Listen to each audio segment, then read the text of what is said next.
Bruno, bom dia, boa tarde, boa noite. A gente continua aqui com essa videoaula no capítulo sobre virtualização, né? Então a gente já falou bastante coisa sobre virtualização, né? O que eu acho que é bem importante para vocês, porque virtualização tem sido usado com muita força ultimamente e a tendência é que isso aumente cada vez mais. Então é bom que vocês tenham aí pelo menos aqueles conceitos fundamentais, né? Porque a partir desses conceitos fundamentais, se vocês precisarem aprender alguma técnica específica, algum software específico, vocês vão ter mais facilidade, porque o básico, o fundamento daquilo ali você já sabe, né? Então a gente tratou de alguns assuntos já, né, nesse capítulo. Lembrando que a gente está seguindo uma referência internacional, que é a referência do livro do Silber Schatz, né, que é um autor bastante respeitado aí no mundo todo. Então a gente já tratou de histórico, de virtualização, benefícios, né, alguns tipos, falando mais resumidamente de implementação de virtualização. E hoje, nesse vídeo, a gente está tratando aqui, vai começar, né, na parte de assistência de hardware. Por quê?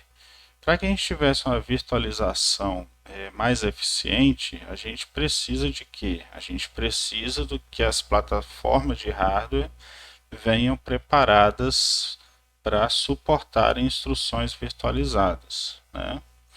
Então, por exemplo, há 20, 30 anos atrás, quando se falava em virtualização, a gente estava falando em uma coisa extremamente complexa. Hoje em dia, não. Hoje em dia, qualquer usuário doméstico consegue baixar um VirtualBox da vida e virtualizar um Linux em cima de um Windows, por exemplo, né? Assiste um tutorial lá de como fazer, rapidinho, consegue fazer. Então, hoje em dia está muito mais tranquilo, né? Trabalhar com virtualização. Então, só para a gente começar aqui essa parte, ó, toda virtualização necessita de algum suporte de hardware, né? Então, para que a gente tenha a virtualização funcionando de forma eficiente, aproveitando bem os recursos da máquina física, nós precisamos ter o que? O suporte da plataforma de hardware, seja Intel, seja AMD, o que for, né? Quanto maior esse suporte, o que, que eu tenho? Mais recursos de virtualização, maior estabilidade do sistema virtualizado, melhor performance dos convidados, né? Porque antigamente, quando a gente falava em virtualização, a gente falava assim, muito legal usar isso aqui, mas, contudo, porém, todavia, utiliza muito recurso computacional, principalmente memória. E dependendo da máquina, também acesso à memória secundária, né? Então, assim, quanto mais suporte, mais apoio você tem da camada de hardware, mais fácil fica você virtualizar lá em cima, né? Então, o desenvolvimento assim mais forte da virtualização começa em 2005 com a Intel, que é uma grande fabricante aí de hardware, onde ela acrescenta instruções do tipo VTX, falando aqui no português mesmo, né? VTX aos seus processadores. E a AMD, que era a sua concorrente, quer dizer, é a sua concorrente, né?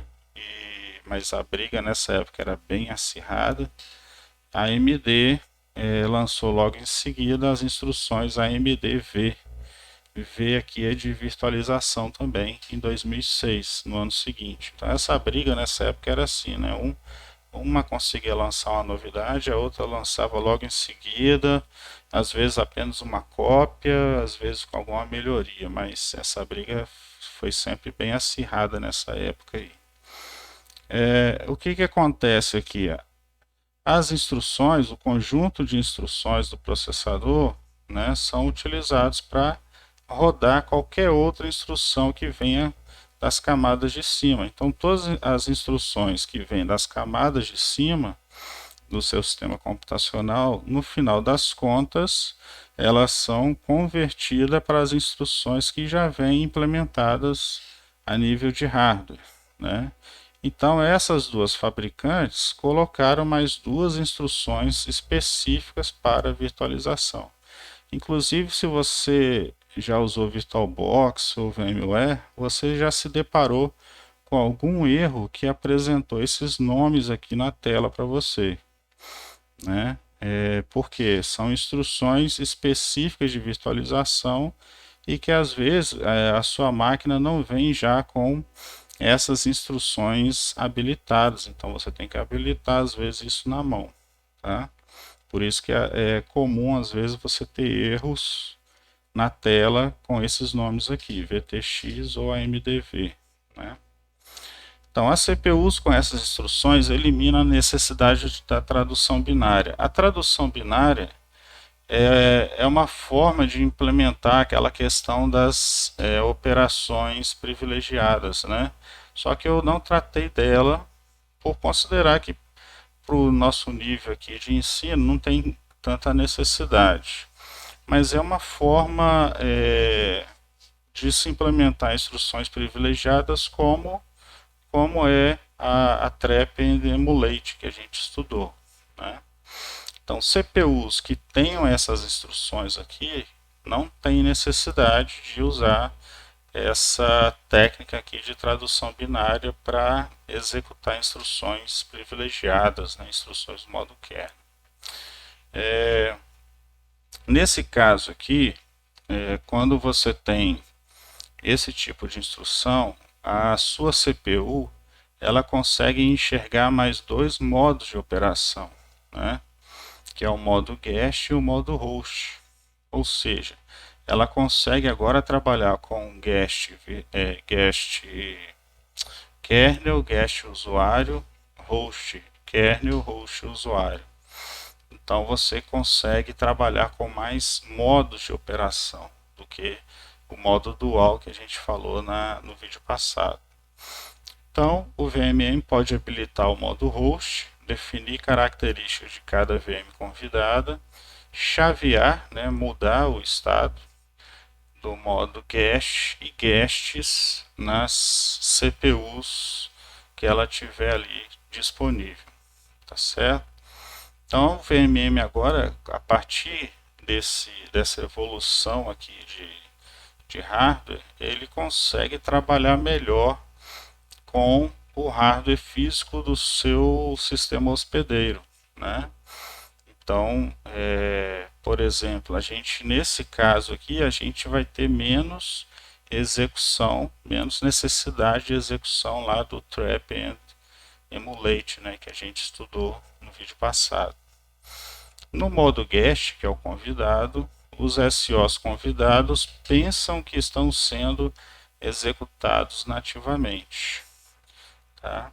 Então, cada sistema operacional que está sendo virtualizado ali em cima daquele host, ele acredita que ele consegue executar no modo kernel como se estivesse usando a máquina nativa. Para ele não está fazendo diferença nenhuma isso aí. Acesso ao dispositivo virtualizado, as instruções priv geram trap para o VMM. Então, os SOs aqui, eles conseguem emitir, então, né, pedir para executar aqui instruções do tipo priv, que essas instruções vão gerar o trap e mudar o chaveamento aqui para execução do VMM, né? Então, basicamente, o VMM nesse caso está servindo como um sistema operacional dos sistemas operacionais. Ele toma o controle. A CPU mantém a vCPU, que é a CPU virtual de cada máquina virtual. O contexto troca conforme a necessidade, tá? Então, qual que é a importância aqui, resumindo, né? A inserção dessas duas instruções aqui, né? E isso gerou uma certa evolução contínua de hardware que apoiou a melhoria e o funcionamento dos VMMs, né? Então isso aqui facilitou a implementação de VMMs mais sofisticados, mais eficientes.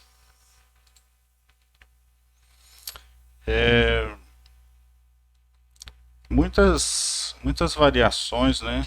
Bem como detalhes de hardware que a gente tem, conforme a gente vai tendo mais dispositivos na sua máquina, né? Você precisa, claro, de mais apoio de instruções para virtualização, ok?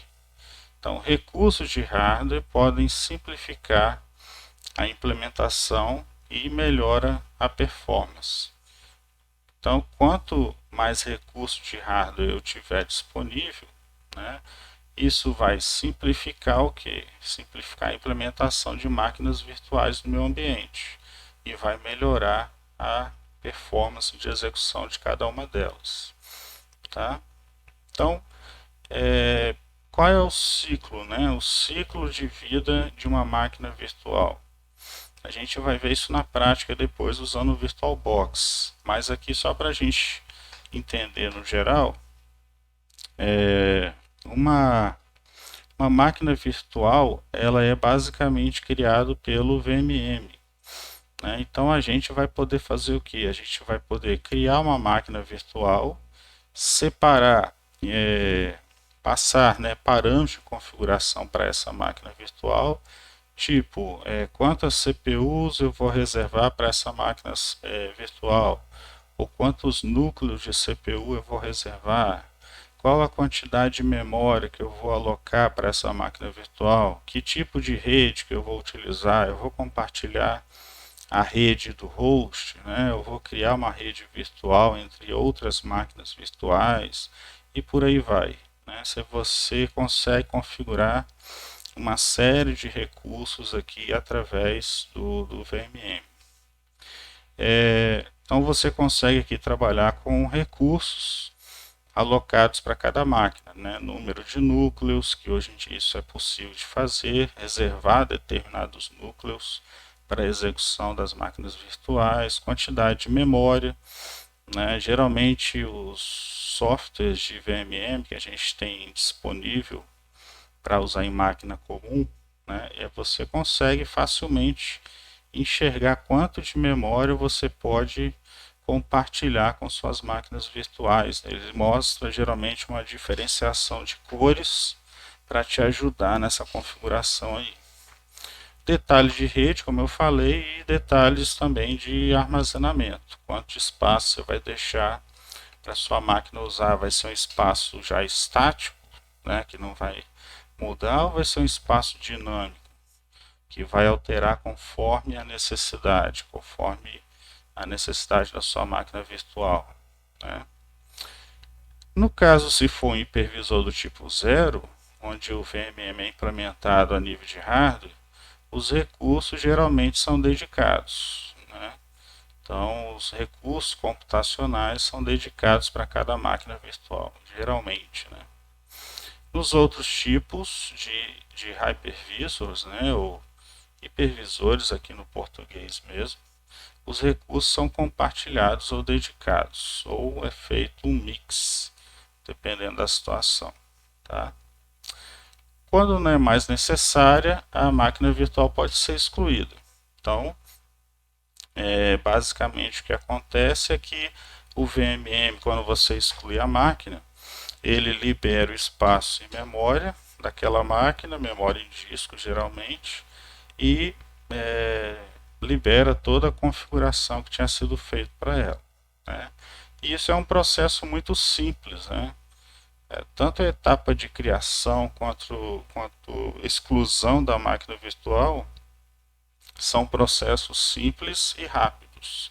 Mas por que a gente tem isso? De novo, porque a gente tem assistência de hardware aí para ajudar em todo esse processo. Então fica mais fácil de fazer isso aí. E aí, só para a gente lembrar, nós vamos ver aqui para finalizar o vídeo os hypervisors do tipo 0. né? O tipo zero ele trabalha o que? Com hardware implementado via firmware, né? Então o VMM, na verdade, ele vai funcionar implementado em cima de um chip, né? Firmware é uma coisa meio híbrida, né? É hardware e software ao mesmo tempo. Então o VMM nesse tipo de máquina, ele é implementado a nível de hardware, né? Então o sistema operacional não precisa de nada em especial para funcionar, né? Já que o VMM está implementado no nível de firmware. Então, conjunto de recursos menor que outros tipos. Então, você tem menos recursos, mas consegue alocar esses recursos diretamente para cada máquina convidada que você tem. Cada convidado, como eu falei, né, tem hardware dedicado. Tá?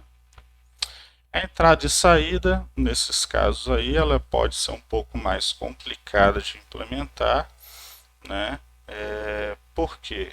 Porque já que os dispositivos são dedicados, né, eu preciso de ter controladores de entrada e saída dedicados a cada convidado, né? Então, algumas vezes o que acontece é que o VMM ele implementa aqui partição de controle, que executa daemons, que são softwares que ficam rodando em background, com os quais outros convidados se comunicam via uma entrada e saída compartilhada. Tá?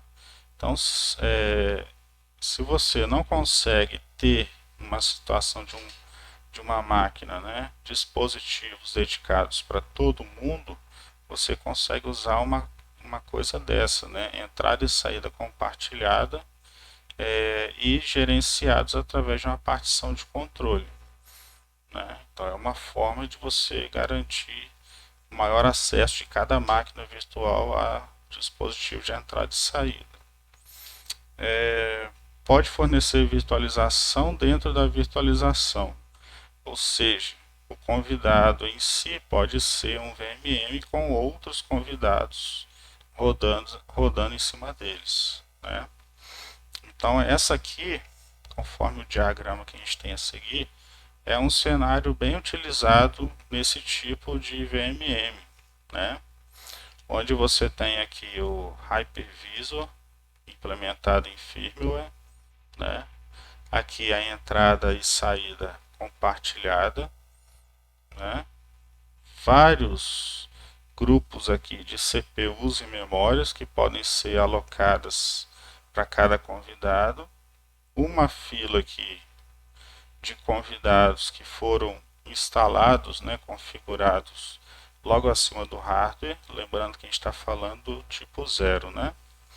E dentro de cada sistema operacional convidado aqui, eu posso ainda, como eu poderia fazer no meu Windows 10 aqui que eu estou usando nativamente, eu poderia, sei lá, baixar um VirtualBox, por exemplo, e rodar um outro convidado, ou seja, eu vou ter um convidado dentro de outro convidado, né? Uma máquina virtual dentro da outra. Então isso, para hipervisor do tipo zero, fica mais tranquilo de fazer, porque você tem menos camadas aqui de interação, né? Então você tem mais condições de gerar um ambiente desse tipo aqui que a gente está vendo nesse diagrama, né? É claro que essas máquinas aqui elas são dedicadas a isso, a rodar máquinas virtuais. São geralmente máquinas mais caras, né? Porque implementar isso a nível de hardware não é uma coisa simples. Então o hardware dela geralmente é mais complexo e ela tem muito mais recursos, né? A gente está vendo aqui que existem conjuntos de CPUs e memórias que podem ser alocados aqui para vários convidados, ok? Então esse é um cenário bem comum, por exemplo, em data centers, né? Quando você tem uma exigência maior de máquinas virtuais ali, tá certo? Então a gente termina aqui no hipervisor do tipo zero e depois a gente vai esmiuçar um pouco mais aqui os outros tipos, né? O tipo 1 e o tipo 2, né? A gente vai tratar com mais cuidado aí desses tipos, ok? Então vocês já podem fazer as atividades aí da nossa quinzena, né? Tratando dos assuntos anteriores a esse vídeo, desse vídeo agora também. E quem quiser adiantar, né, até para ter uma folguinha aí para as outras disciplinas, pode fazer também. Tá? Qualquer dúvida, qualquer questão, pode mandar lá por e-mail, pelo fórum, entrar em contato, tá certo? Se precisar também, a gente pode marcar uma aula aí com mais gente, sem problema nenhum. Eu só preciso ter o feedback aí de vocês, ok? Então, valeu, abraço e até o próximo vídeo.